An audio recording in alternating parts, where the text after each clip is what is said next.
I'm Nancy Brandon, Manager of Human Resources at Oshawa Power, and I've been with this organization for 9 years.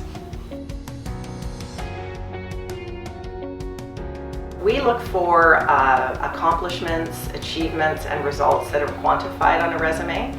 For example, what the student may have achieved through a course of study, a presentation, or at a former employer. We also look for skills in communication, teamwork, and problem solving.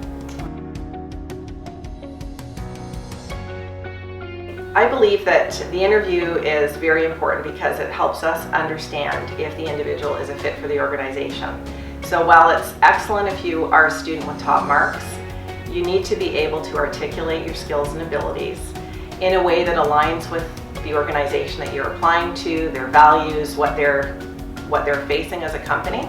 So it's important to do research about the company and to come in prepared to just basically market yourself. Sometimes we find that students, they don't know a lot about the organization.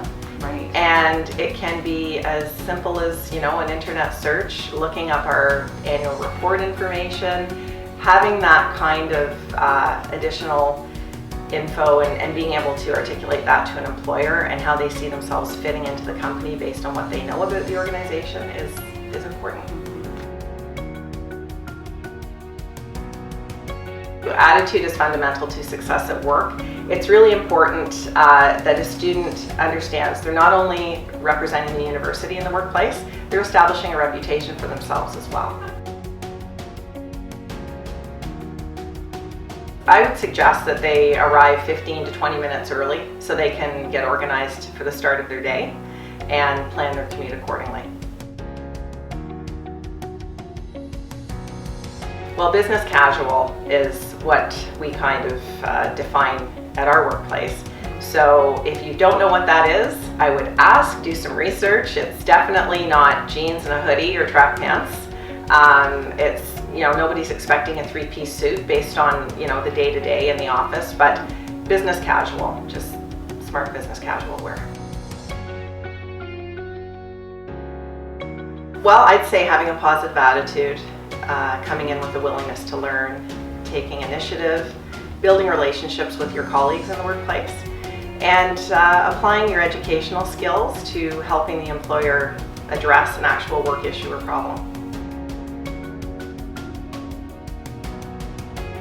Okay, I would say waiting too long to address any concerns.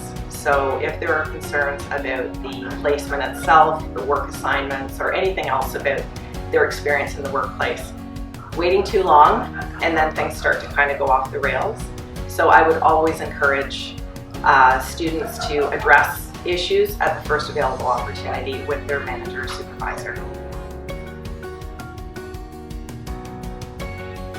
Ask as many questions as they need to. It's expected, it's welcomed, it's very important for success.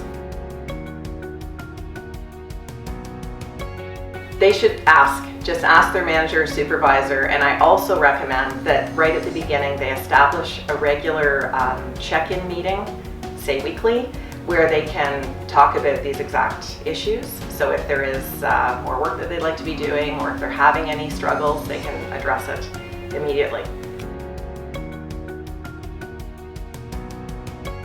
They should be open and direct and approach their supervisor or manager to discuss it. And this is why the relationship piece is so important in establishing that comfort level with the work colleagues and their supervisor or manager, because then it's not as much of a threatening thing to approach them when things are difficult. If they're comfortable, they should speak to their supervisor or manager first, but they can always approach their colleagues in HR. We're here to support their success and want them to have the support they need.